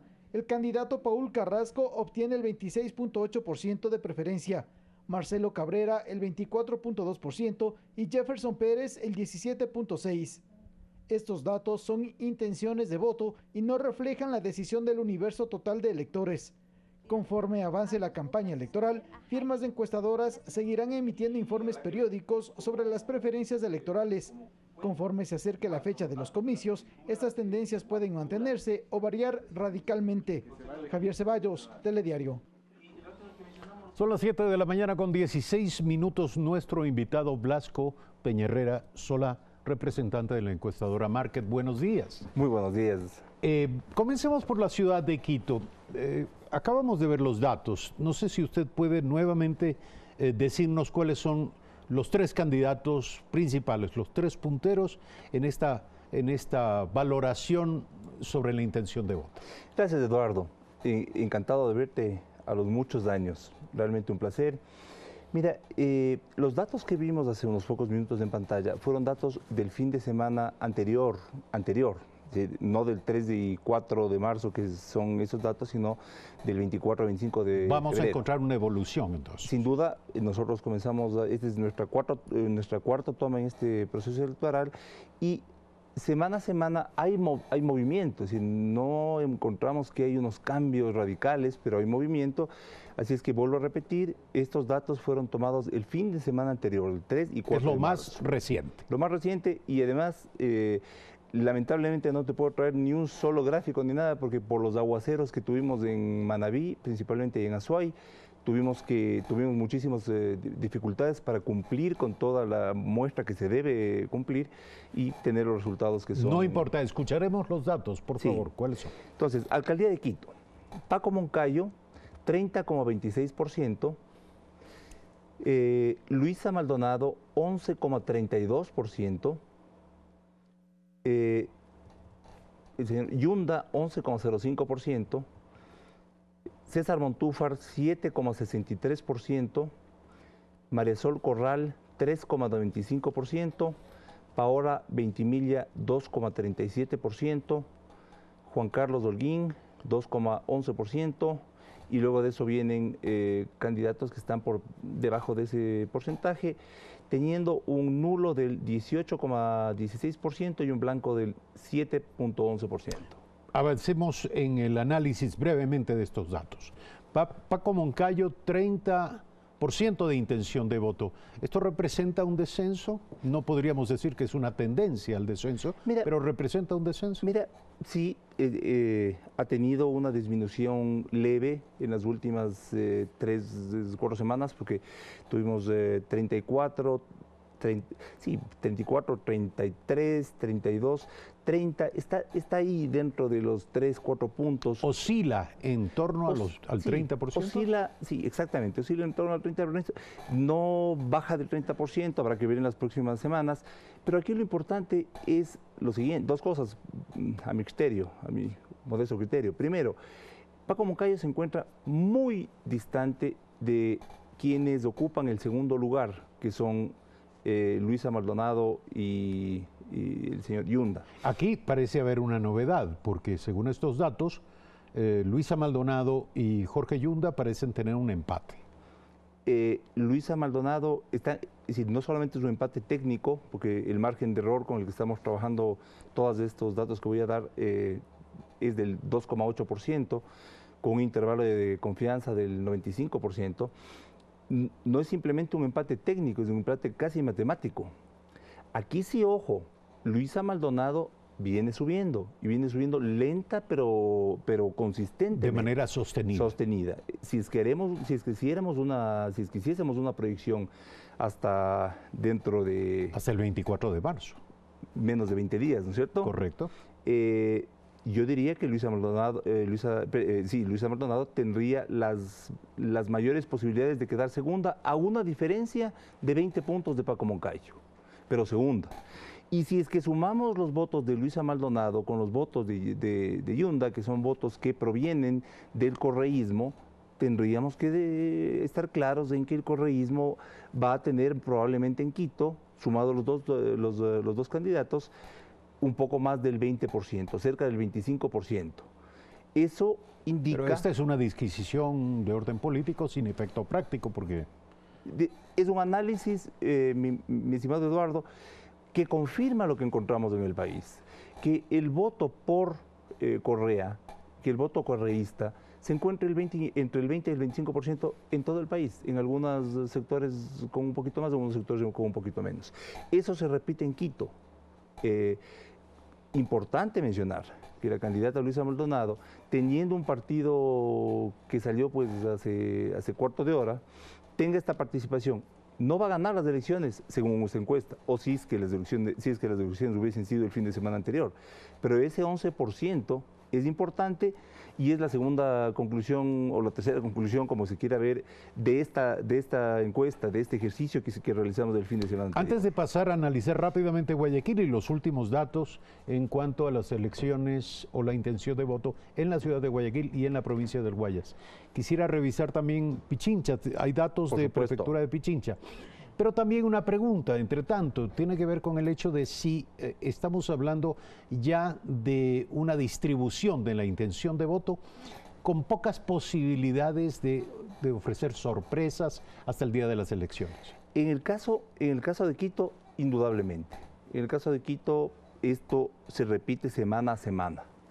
Habrá un leve movimiento en cuanto a las cifras exactas, pero la posición con el general Paco Moncayo como primero, muy probablemente con Luisa Maldonado como segundo, Yunda tercero, César Montúfar cuarto, eso es poco probable sobre todo en los primeros... Que cambie en los próximos días. En Pichincha, ¿cómo están las cosas? En Pichincha tenemos al capitán Zapata con el 31,32%, seguido por la señora Pavón con el 11,58%, por Federico Pérez con el 10% y con Moscoso con el candidato Moscoso con el 5,54%. En algunos de estos casos se repite un fenómeno parecido al de Luisa Maldonado, este crecimiento lento pero sostenido.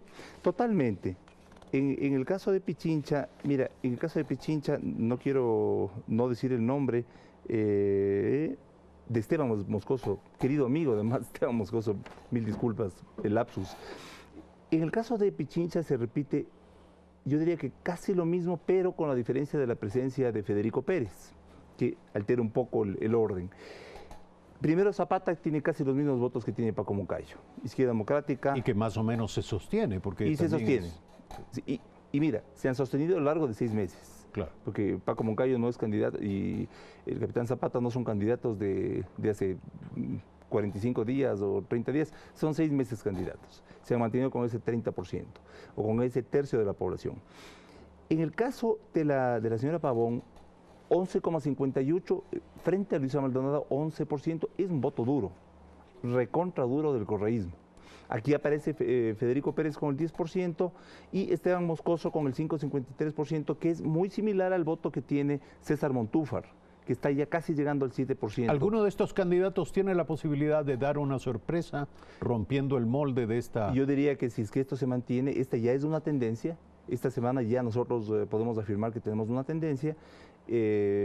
Con el voto nulo y blanco que tengo, que ya se asemeja, ya se va acercando mucho al histórico, yo diría que ese es el orden en el que van a llegar los candidatos. Provincia del Guayas, parece que en la ciudad de Guayaquil las cosas de alguna manera se van consolidando también desde el punto de vista de las tendencias. Nuevamente, estamos hablando de una diferencia lo suficientemente grande entre la primera opción, de acuerdo a estos sondeos, y la segunda opción, como para que no haya sorpresas de aquí hasta el 24 de marzo. Y yo te diría, Eduardo, que esto comenzó así, ¿no?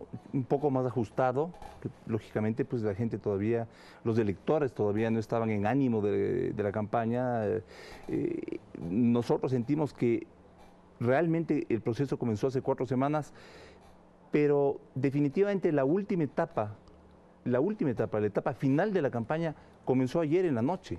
Luego de que las personas, los ecuatorianos terminamos este feriado, que marca yo diría que una barrera psicológica frente al antes y después del proceso En efecto, electoral. habría que decir que de aquí en adelante se pensará solo en elecciones hasta el 24 Se pensará solo en elecciones, a pesar de que existen otros elementos que son distractores o que son preocupaciones o que son distractores, ¿no? dentro de la concentración que tenemos. Entonces, ¿cómo están las cosas nuevamente para recordar? Cintia Viteri, 48,42%, Jimmy Jairala 24,47%, y luego de eso, nada, porque el siguiente candidato tiene menos, está dentro del margen de error, con un nulo y un blanco del 8%. En el Cantón Guayaquil, Cintia Viteri topa el 50% y baja al 48%, logra pasar el 50%, está en el 50%. Ese 50% es el piso, desde el piso de las 10 elecciones que ha ganado Jaime Nebot. Jaime Nebot ha ganado con entre el 50 y el 65%. O sea, aquí se ha puesto Guayaquil en valor el apoyo y el respaldo o el endoso de votos de Jaime Nebot a Cintia Viteri. Dos cosas, ¿no? El modelo exitoso, extraordinariamente exitoso, que ha tenido el Cantón Guayaquil, la participación activa del alcalde de Guayaquil con su candidata y, por supuesto, sin duda alguna, lo que Cintia Viteri significa.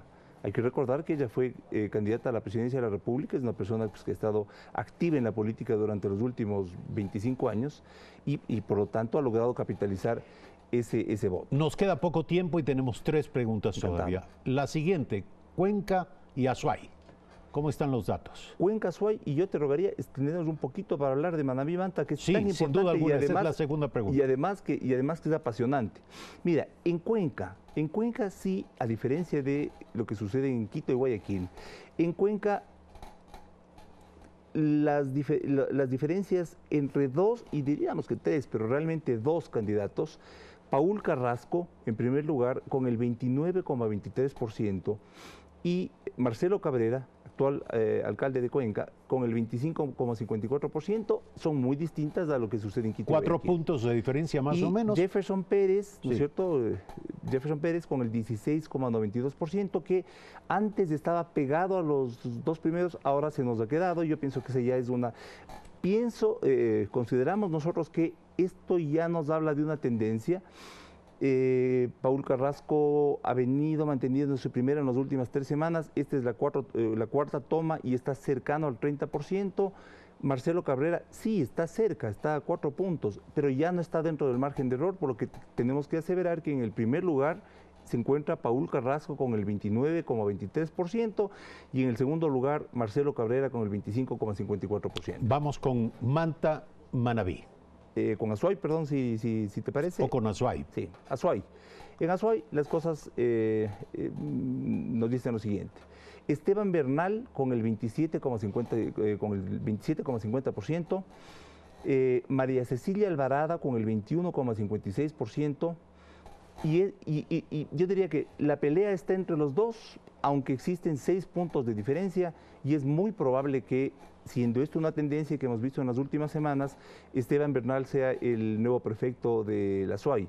Sin embargo, María Cecilia Alvarado hemos visto que tiene una fuerza en los sectores rurales que son importantes en la provincia de Azuay, así es que esto todavía seguiremos midiendo con lupa como todo, ¿cierto? Pero aquí en Azuay esa es la diferencia, no existe como en las otras dos provincias que vimos antes una diferencia marcada, así es que hay un primero, pero hay que mantener siempre las antenas muy preparadas, muy alertas. Muy bien, nos requieren ir cerrando el diálogo. Sí. Vamos con Manabí, Manta. En Manabí, Jaime Estrada, en primer lugar, con el 26,9%, 27%. 27% en Manabí es, siendo Manabí una provincia tan grande, tan distinta, tan diversa. Segundo, Orlando, con el 20,95%. Tercero, Clemente Vázquez con el 21,4%. Leonardo Orlando, perdón. Primero, Jaime Estrada, 26,9%. Segundo, Leonardo Orlando con el 20,95%. Tercero, Clemente Vázquez, perdón, estoy diciendo mal los datos. Es primero, Jaime Estrada con el 26,9%. Segundo, Clemente Vázquez con el 21,4%, tercero Leonardo Orlando con el 20,95%, que en un empate así mismo. No matemático porque hay 1,5 puntos de diferencia, pero totalmente dentro del margen de error. Y esto ya define la tendencia dentro de, digamos, la intención de voto de aproximadamente el 70% de los electores. Totalmente. Y aquí en Manabí pues tenemos un nulo y un blanco totalmente ajustados a lo que históricamente tenemos.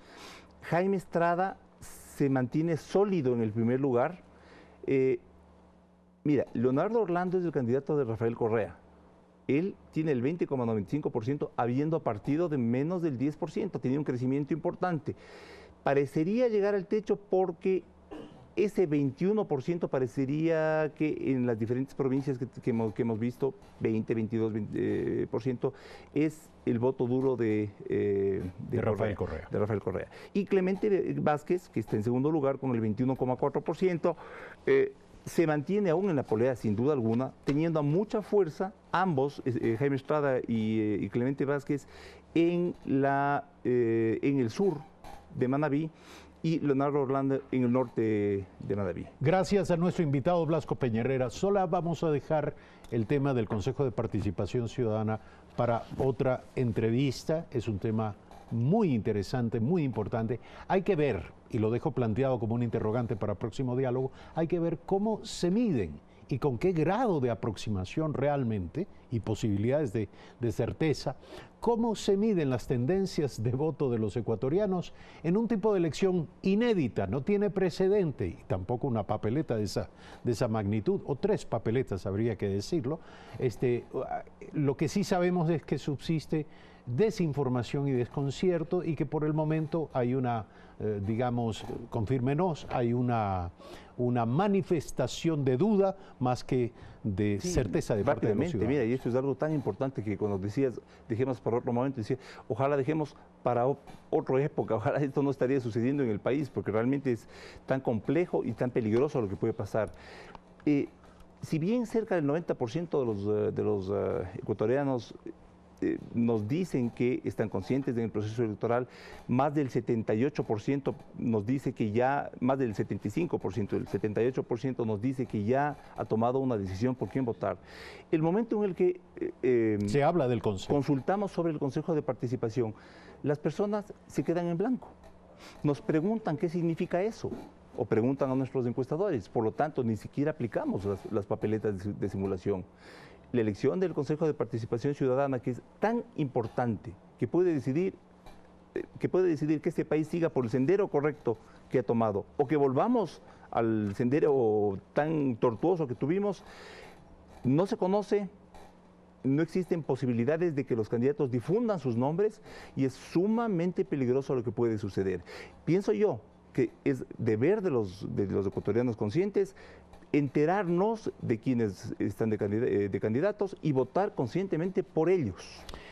Con esta impresión ponemos término al diálogo con nuestro invitado Blasco Peña-Herrera, la representante de la encuestadora Market. Gracias por aceptar esta invitación. Hacemos un corte, señor director. Vamos a hacer una pausa, regresamos de inmediato.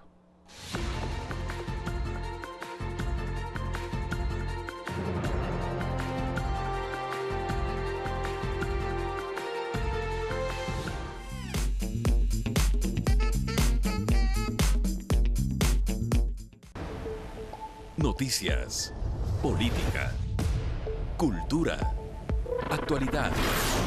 Una mirada a profundidad de los acontecimientos de nuestro mundo. Enfoque Mundial.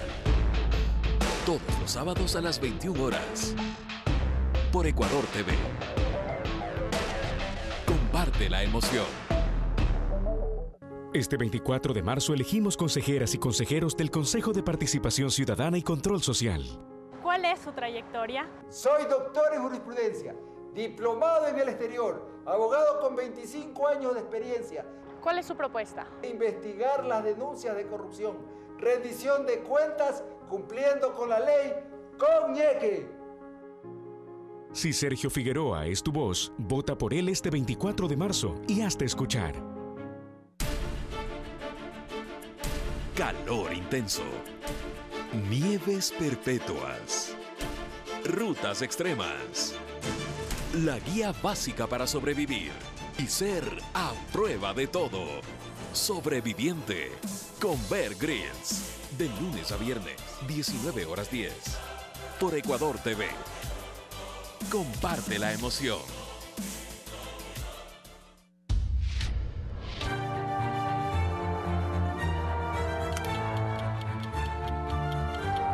Ideas diversas. Posiciones contrapuestas.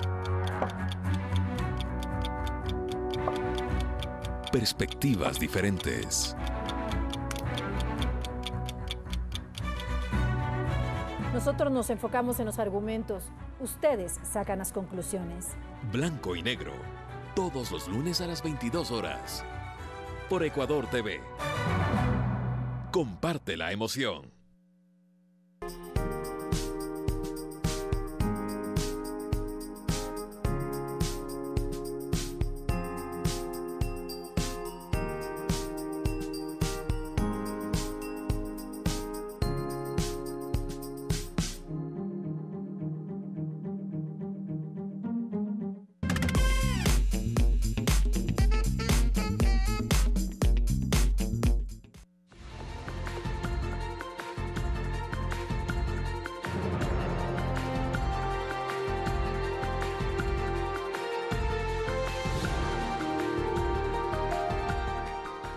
Son las 7 de la mañana con 37 minutos y el último tema de esta mañana. Recordábamos al inicio de este espacio informativo lo declarado por la ministra del Interior, María Paula Romo, quien comentó en su cuenta de Twitter sobre las estadísticas en materia de seguridad ciudadana. La secretaria de Estado publicó importante reducción de homicidios intencionales en comparación con el feriado del 2018. Gracias a todos los ciudadanos por vivir este carnaval con mayor prudencia y moderación. Se encuentra con nosotros Ricardo Rivera del Servicio Nacional de Gestión de Riesgos y Emergencias en la zona 9 de Pichincha. Buen día, gracias por estar aquí. Un cordial saludo. ¿Cuáles son los resultados? ¿Hay un balance preliminar respecto de qué ocurrió en materia de seguridad este fin de semana de carnaval? Un saludo fraterno a toda esa gran audiencia de primera impresión para el Servicio Nacional de Gestión de Riesgos y Emergencias. En realidad ese balance nos permite tener una lectura. El plan de prevención y respuesta que nosotros hicimos en labor conjunta con los gobiernos parroquiales, cantonales y provinciales dio resultado. En la provincia de Pichincha, en la zona 9, no tuvimos mayores inconvenientes, salvo hubo 2 incidentes. La una, los 16 excursionistas que se extraviaron en Guayabamba y que luego de un intenso trabajo entre la Policía Nacional y el Cuerpo de Bomberos fueron localizados. Y el otro en el sector de la Abundancia, cerca de Puerto Quito, donde una familia en un automóvil que se iban hacia las costas pierde pista y cae en una quebrada. Inmediatamente el equipo de Cero Accidentes del Consejo Provincial intervino, las personas fueron atendidas y fueron llevadas a un centro hospitalario. En lo que tiene que ver a los lugares de concentración masiva como parques, balnearios, que hubo en los 8 cantones, claro, en los cantones tenemos los diques, los ríos, no se registró mayor novedad. El equipo del voluntariado del Servicio Nacional de Gestión de Riesgos y Emergencias, hicimos un trabajo preventivo y hacia eso estamos apuntando junto con nuestra directora general. Ahora, ¿maneja usted datos nacionales? Datos nacionales no todavía, porque están retornando todavía personas, entonces no podríamos cerrar. En las próximas horas. En las próximas horas, de hecho, ahora mismo está recibiendo nuestra directora general María Alexandra Ocles Paída toda la información. Queremos hacer un consolidado, pero sí, en realidad, que este trabajo de prevención ha dado resultados. Lo importante es que en los próximos feriados mantengamos haciendo lo mismo, y esto es gracias también a nuestros aliados, los medios de comunicación, porque ustedes nos han permitido, antes de estos días de descanso, difundir medidas de prevención, poder nosotros prepararnos con anticipación con los equipos de gestión de riesgo de los municipios y establecer qué vamos a hacer. Nosotros estamos apuntando muchísimo a lo que es la prevención, a la reducción de riesgos, porque nosotros, si hacemos una retrospectiva, estimado Eduardo, siempre hacíamos un símil: feriado sinónimo de accidentes, de personas fallecidas, y eso es lamentable. Nosotros no podríamos decir que fue un feriado exitoso si hay una sola persona herida, peor aún, personas fallecidas que sí las hubo en circunstancias distintas, no inherentes. Pero en todo caso, disminuir las estadísticas han disminuido respecto sin lugar de a víctimas fatales es ciertamente alentador. Es un trabajo de prevención que lo venimos tiene que ver realizando. también con la gestión en el tránsito, en las carreteras. Por lo que entendemos, no han existido percances mayores, seguramente sí accidentes. Así es, la gente de lo que hemos podido nosotros observar del Ministerio de Turismo, de la Secretaría de Turismo del Distrito Metropolitano, la gente decidió quedarse en las casas, en Quito, por ejemplo, por el tema del clima. Recordemos que tuvimos 6 deslizamientos de tierra en la vía Loax-Santo Domingo, pero fueron superadas con la maquinaria del Consejo la Provincial. movilización prevista de ciudadanos, de usuarios de las vías, fue menor que la menor esperada. Porque la gente por el tema de las lluvias un poco como que se restringió un poco, tomando en cuenta que la vía que más nos hizo trabajar fue la de Loax-Santo Domingo, pero en 2 horas la maquinaria estaba trabajando muy intensamente para limpiar la vía, los bancos, la Concordia expedita. Eso fue muy importante y eso nos permitió que la gente también pueda retornar. Como digo, hasta ahora tenemos el reporte de nuestra sala de monitoreo que funciona en el edificio del EQ 911 en la provincia. Todavía están ingresando flujos de turistas que prefirieron viajar en la noche para llegar esta madrugada. Al parecer las cosas fueron mejor este fin de semana de carnaval. Ojalá así sea y ustedes, todos ustedes, hayan regresado sanos y salvos, con bien y con satisfacción y con esperanzas y ganas de seguir trabajando a partir de este momento. Cristian Rivera, del Servicio Nacional de Gestión de Riesgos y Emergencias de la Zona 9 de Pichincha, estuvo con nosotros esta mañana. Esperaremos ciertamente los datos que terminen de ingresar para tener estadísticas consolidadas respecto de lo acontecido, pero nos congratulamos de que las noticias hasta ahora sean alentadoras. Gracias nuevamente por estar aquí. Y gracias a ustedes, amigas y amigos, por seguirnos. Mañana nuevamente en Primera Impresión a partir de las 6:55 de la mañana. Buen día.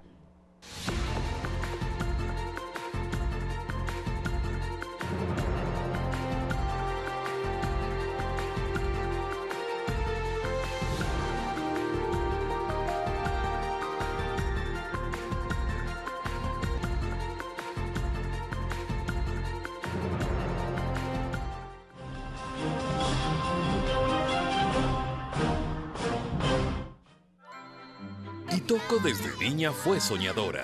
Voy a ser carpintera. ¿Qué? Pero ahora sus deseos son trabajar muy fuerte.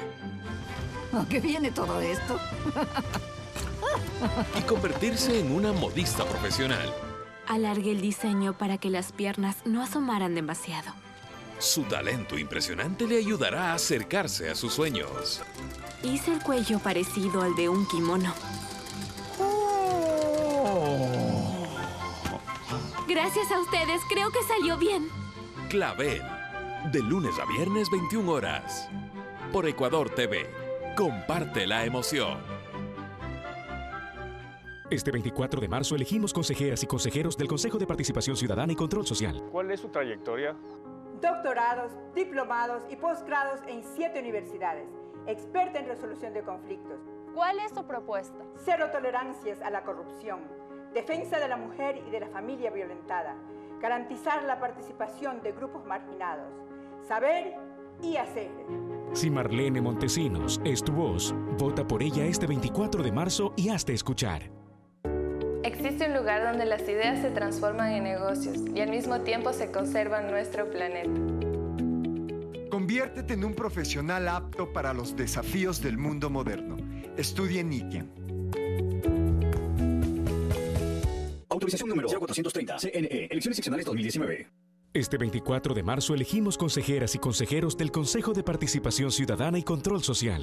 ¿Cuál es su trayectoria? Activista y defensor de derechos humanos y animales, magíster en ciencias internacionales, catedrático universitario. ¿Cuál es su propuesta? Impulsar observatorio concesión a empresas públicas, evaluar el consejo transitorio, devolver el dinero incautado por GEA, vigilar el uso del subsidio eliminado. Derecho para tus derechos. Si Walter Gómez es tu voz, vota por él este 24 de marzo y hazte escuchar. Con el cambio de estaciones, la vida de los animales se debe adaptar. Echa un vistazo a la perspectiva de estas pequeñas criaturas que luchan por sobrevivir cuando las circunstancias desde su punto de vista son adversas. Pocas criaturas pequeñas sobreviven sus primeros meses. Planeta Peligro. Todos los domingos a las 21 horas. Por Ecuador TV. Comparte la emoción.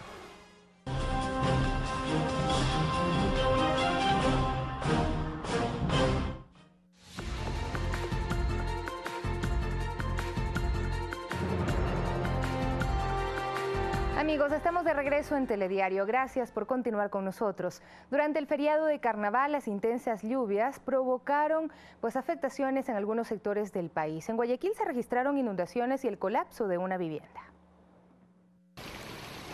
El 3 y 4 de marzo se registraron intensas lluvias acompañadas de tormentas eléctricas y niebla en diferentes provincias del país, sobre todo en Guayas. El centro de Guayaquil fue el sector con mayor cantidad de lluvia acumulada entre domingo y lunes, con 123.4 litros de agua por metro cuadrado. Las intensas precipitaciones generaron inconvenientes a la ciudadanía del puerto principal, pues varias calles, negocios y domicilios resultaron inundados, complicando la movilización de vehículos y peatones. Además, se registraron cortes de luz en sectores del norte de Guayaquil. A esto se sumó el colapso de una vivienda en el sector de Nueva Prosperina, dejando 7 personas heridas.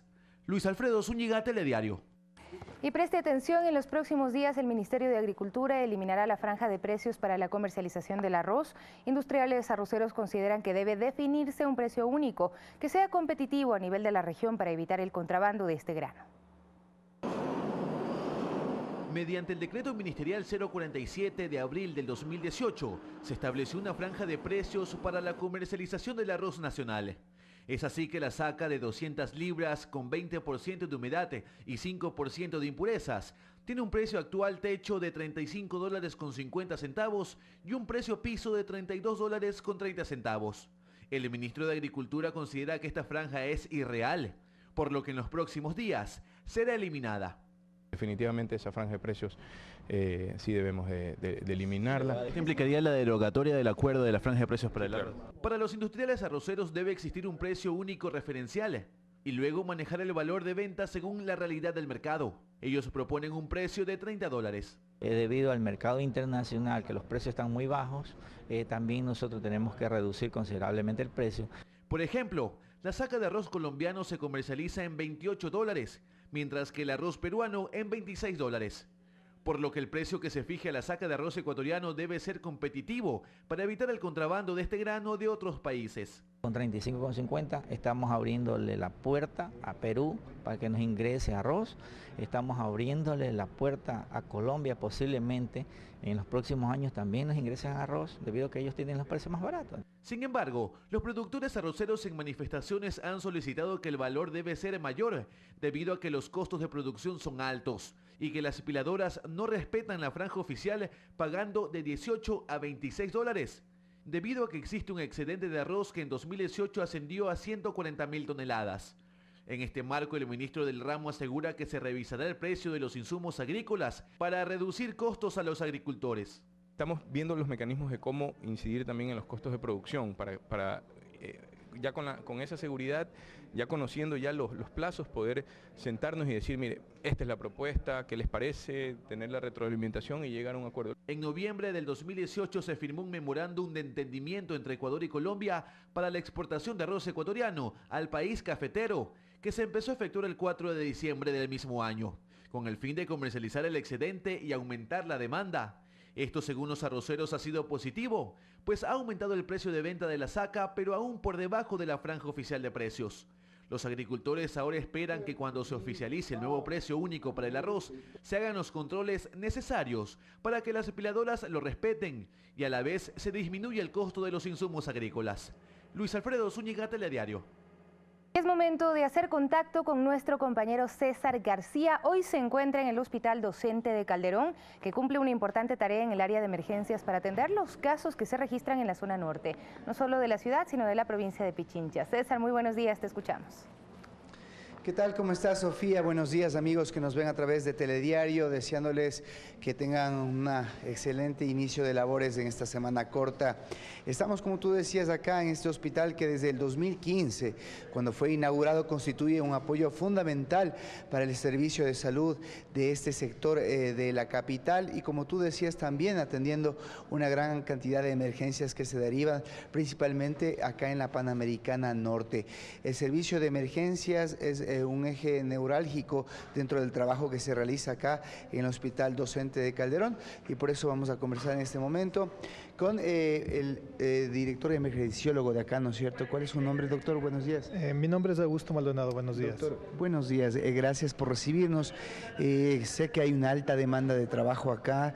¿Cuál es la importancia de poder contar con, primero, un hospital que se encuentra en esta zona estratégica y cuál es la dinámica un poco que marca el día a día acá en este servicio? Bueno, más o menos nosotros tenemos un volumen de atención de alrededor de 300 emergencias por día. En realidad es un sitio estratégico en la atención en el sistema de salud del país, porque ocupa una gran cantidad de población que está al norte de la ciudad y también recibimos todo lo que se genera en las provincias. Es decir, hay una cobertura bastante grande sobre todo en lo que es trauma. De hecho, este hospital fue inicialmente creado para ser un centro de trauma que recibe toda la problemática, digamos, de atención de la parte norte del país. La dinámica aquí es relativamente simple. Nosotros tenemos una escala de triaje, el triaje que es la categorización de los pacientes, que tiene 3 puntos. Los pacientes que les denominamos A, B y C. Los pacientes A son los que requieren atención inmediata, que tienen que ingresar inmediatamente apenas llegan. Pueden llegar por ambulancia o pueden llegar por sus propios medios, pero tienen que ser atendidos inmediatamente.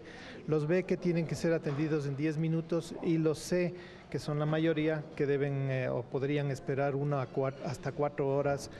Pueden esperar, pero sin poner en riesgo la vida de los pacientes. Perfecto, doctor. Vamos a estar más adelante ingresando al área de emergencias para que ustedes puedan ver el trabajo que se está realizando acá. En esta mañana bastante movida, muchas personas han regresado afectadas de su salud producto del feriado y hemos estado viendo cómo han estado siendo atendidas de forma inmediata. Es fundamental el trabajo que se realiza en el área de emergencias de cualquier hospital, y al ser estar ubicado en esta zona, como les habíamos comentado, pues depende para poder salvar miles y miles de vidas. 300 atenciones diarias, decía el doctor. Detalles del trabajo que se realiza acá en el Hospital Docente de Calderón en Más Cerca en breve. Mientras tanto, continúa Sofía con más información en Telediario. Así es, César, muchísimas gracias. Estamos atentos al trabajo que realiza esta casa de salud. Sin duda, el trabajo que hacen los médicos es plausible. Vamos a revisar de inmediato las noticias internacionales.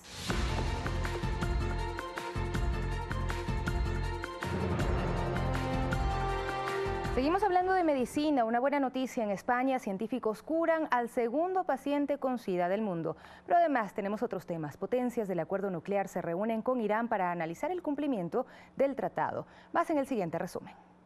En Perú, con el propósito de frenar la preocupante expansión del virus de la inmunodeficiencia humana VIH, entre los indígenas una misión recorre la Amazonía. La nave viaja brindando información y haciendo pruebas de diagnóstico que pueden salvar la vida de cientos y miles de personas. La embarcación tiene el nombre de Ángeli del Amazonas en honor a una niña de 9 años que fue diagnosticada con la enfermedad. Mientras que expertos españoles lograron eliminar el virus del VIH en un paciente que recibió un trasplante con células madres. El hombre lleva 18 meses libres del virus. El hombre británico se convierte en la segunda persona en el mundo en la que se ha logrado eliminar la infección. El paciente de Londres era portador del virus desde el 2003 y en el 2012 se le detectó un linfoma por el que se sometió a un trasplante de células madre en 2016. El expresidente de Nissan, Carlos Ghosn, salió en libertad bajo fianza tras 108 días detenido. El empresario franco-brasileño, que este sábado cumplirá 65 años, salió pasadas las 16 horas locales. La salida de Ghosn pasó inadvertida ante más de 200 periodistas concentrados frente al centro, algunos desde el martes, cuando el Tribunal de Distrito de Tokio aprobó su libertad. Irán y las 5 potencias que permanecen en el acuerdo nuclear multilateral de 2015 se reunieron en Viena para analizar el cumplimiento del tratado. Se trata de la primera reunión de representantes de Irán, de la Unión Europea, Francia, Alemania, Reino Unido, China y Rusia desde que los países europeos crearan en enero pasado un mecanismo financiero para evitar los efectos de las sanciones estadounidenses. Fernanda de la Bastida, Telediario. Seguimos con más noticias. La panela es un endulzante natural que forma parte de la tradición ecuatoriana. 2 jóvenes escogieron este producto para emprender un negocio familiar promoviendo un estilo de vida saludable.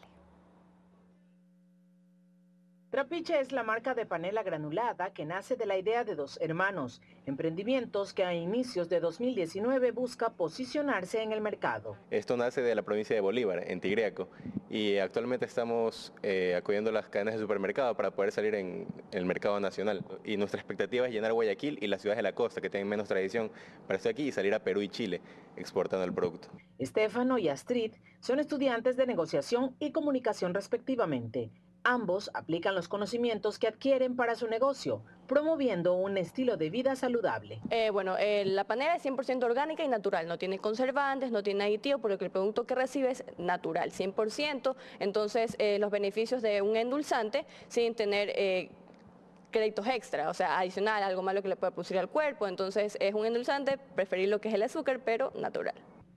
Esta panela al momento se promociona en 2 presentaciones, granulada y líquida. Entonces, la líquida es algo nuevo que podríamos utilizarlo como miel, reemplazarla tal vez por la miel de abeja, utilizarlo con los dulces. Es un poco perder el miedo de utilizar la panela y reemplazarla por el azúcar. Entonces podemos usarla en postres y todo eso, esa es la idea. Ambos coinciden que el camino no ha sido fácil y motivan a otros jóvenes a emprender. Para nosotros es un sueño cumplido, poder llevar este producto a todas las familias. Y mi mensaje sería que no decaigan, que a pesar de los problemas sigan adelante y no se desmayen por lo que pueda salir, porque al final el resultado es mucho más gratificante. En Guayaquil, Guadalupe Ayoví, Telediario. Y la aerolínea estadounidense JetBlue ya opera en Guayaquil en la ruta Fort Lauderdale. En su primer vuelo a Estados Unidos, los pasajeros recibieron flores azules como símbolo de este intercambio comercial. Con el tradicional arco de agua del cuerpo de bomberos, el primer vuelo de la aerolínea estadounidense JetBlue aterrizó en Guayaquil la noche de este jueves. Su llegada es un hito en las relaciones comerciales que se mantiene con los principales aliados estratégicos. 40% de nuestras exportaciones petroleras y no petroleras van hacia los Estados Unidos. 5 años se ha estimulado a las aerolíneas a venir aquí. Con 150 pasajeros a bordo provenientes de Fort Lauderdale, el avión A320 llegó al Aeropuerto Internacional José Joaquín de Olmedo de Guayaquil. A su salida de Estados Unidos, ProEcuador entregó a los pasajeros y tripulantes chocolates y flores ecuatorianas con el objetivo de promover nuestros productos exportables. Desde el sector público, brindando políticas públicas para generar más competitividad, así como también desde el sector productivo ecuatoriano, invirtiendo, confiando en el país. La llegada de nuevas aerolíneas extranjeras al Ecuador forman parte de la política Cielos Abiertos, firmada durante el gobierno del presidente Lenín Moreno el 27 de septiembre de 2017. Son 7 frecuencias en la ruta Guayaquil-Fort Lauderdale que se sumarán a las 7 que JetBlue ofrece desde Quito hacia Estados Unidos. Guayaquil se convierte en el 6º destino de Sudamérica y amplía el alcance de nuestra aerolínea en la región de Latinoamérica y el Caribe, la cual representa casi 1/3 de la capacidad de JetBlue. Una conectividad aérea que permitirá fortalecer el intercambio comercial y cultural entre Ecuador y el mundo. Mariuxi Buenaño, Telediario. 7 de la mañana con 59 minutos. Con esta buena noticia nos despedimos, amigos y amigas. Muchísimas gracias por su atención. Viene enseguida el programa Más Cerca junto a Arturo Barriga y Jánica Merchant.